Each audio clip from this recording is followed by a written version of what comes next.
салому алайкум дӯстон ва ҳаводорони варзиши муҳорибаҳои омехта. Дар барномаи имрӯза мо оиди беҳтарин ва тозатарин хабарҳои ММА гап мезанем.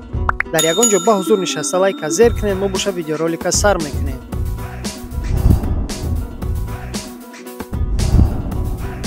Шарабуддин Магомедов ё ин ки ба қавли дигар Шара Буллет барои реванш бо Майкл Пейж омода аст. Дар ин бора ӯ чунин гуфт: пеш аз мағлубият аз Пейж барои ман варзиш як хобби буд. Ман танҳо тамошобиноро шавқманд мекардам. Ин ба ман маъқул буд. Вақте ки бо Пейж набард кардам, ҳис кардам ки дигар аз ин лаззат намебарам. Пештар дар дохилам оташ буд. Ҳар як рақибамро мешикастам. Аммо ин дафъа вақте ки ба қафаси мубориза дохил шудам, ҷисми ман сигнали зарурӣ намедод. Фаҳмидам ки дар омодагӣ чизҳоро нодуруст анҷом додаам. Зиёд таҳлил кардам. Дар он ҳолат ҳам шояд дар ин муҳориба дастболо мешудам. Аммо машҳурият, нурҳои ғалаба мавҷуд буданд ва ту дар ин ҳаво нафас мекашӣ ва ба кайҳон парвоз мекардӣ. Хулоси гап, мехоҳам бо Пейж реванш кунам, гуфт Шарабуддин Магомедов. Албатта дар набарде ки Шарабуддин Магомедов бар зидди Майкл Пейж баромад карда буд, на он қадар худро хуб нишон дода буд. Ҳам акнун ӯ ҳам аз ҷиҳати ҷисмонӣ ва ҳам аз ҷиҳати муҳофизат пурқувват шудааст. Инро мо аз охирон набарди Шара Буллет мушоҳида кардем, чунки Шарабуддин бар ҳарифи худ нагузошт, то ки ӯро бар ҳолати партер гузаронад. Оё шумо дӯстон, оиди ин реванш чӣ фикр доред? Ба фикри шумо босси UFC Дана Вайт ин муҳорибаро баргузор мекунад ё ин ки на? Дар зери видео фикратонро нависед, чунки фикри шумо барои мо муҳим ва зарур мебошад.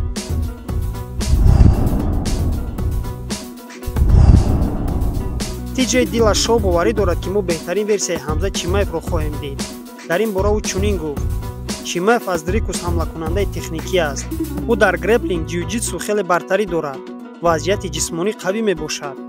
Дюплеси бефосила пресс мекунад ва стили ғайриоддӣ дорад. Пештар мегуфтам ки Чимаев аз сабаби мушкилоти кардио ғолиб нахоҳад омад. Аммо ман ӯро бо мураббии фитнесам Сэм Калавита шинос кардам. Аввал Арман, сипас Ҳамзат. ҳоло онҳо бо ӯ машқ мекунанд, машқҳо бо услуби Рокки.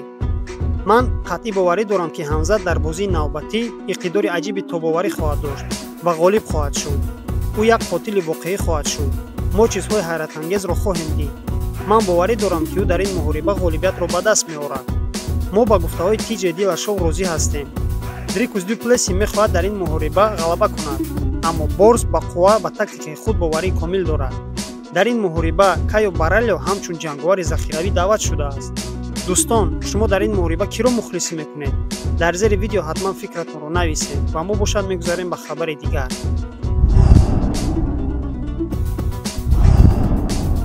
Пётр Ян пас аз пирӯзӣ бар Маркус Маги мехоҳад бо ғолиби муборизаи чемпионӣ байни Мераб Двалишвили ва Кори Сенхаги набард кунад ва намехоҳад бо Умар Нурмагомедов мубориза кунад, ҳатто агар аз ҷониби UFC пешниҳод шавад.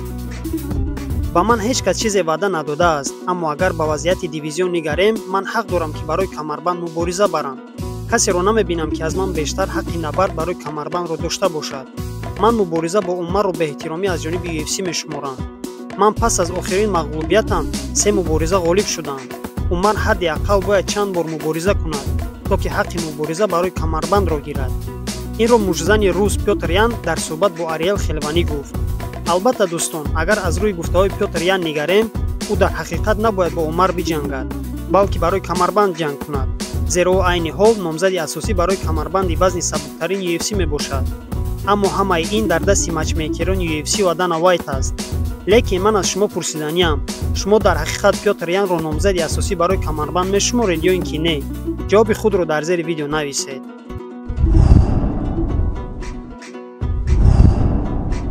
Даврен Ермиков, ҷанговари қазоқ ки дар ташкилоти Eagle FC набард мекард, акнун корномаашро дар ташкилоти ACA давом медиҳад. ӯ бо ташкилоти ACA шартнома ба имзо расонид. дар посте ки ташкилот дар Инстаграм расми Давренро вогузор кард, Фаридун Одилов дар зери ана ҳамин пост даромада чунин нависонд: ба хотири ин шахсият ман омодам ба вазни 84 килограмм фароям. ма дар ҳаёт на ай муш метарсам, на ай шата. қайд бояд кард ки Фаридун Одилов бо размкори қазоқ Даврен Ермиков бояд дар созмони Eagle FC рақобат мекард, вале рақобати онҳо дар соли 2021 ду маротиба лағв гардида буд. ҳам акнун агар ташкилот ба қароре биёяд ки Фаридун ба вазни 84 килограмм фарояд, пас мо шуморо як набарди бениҳоят гизала интизор аст. оиди ин набард шумо чӣ фикр доред? фикратонро дар зери видео нависед. ёдовар мешаванд ки 15 август дар шаҳри Москва дар турнири ACA 190 бар зидди Леонардо Силва Фаридун Одилов набард хоҳад кард. айни ҳол Фаридун дар шаҳри Москва дар клуби Evil G машқу тамрин карда истодааст. дар набарди навбатӣ Фаридун ба фикри шумо Фаридун метавонад Силваро ба нокаут фиристонад ё ин ки набард бар нафи Силва анҷом меёбад? ҷавоби худро ҳатман дар зери видео нависед. дар ҳамин ҷо бошад мо видеои имрӯзаро ба охир мерасонем. пайгири шабакаи Knockout TG бошед, зеро мо ҳама рӯза хабарҳои навро аз ҷаҳони ММА пешкаш шумо мегардонем. боқӣ тансияту хонаобод бошед.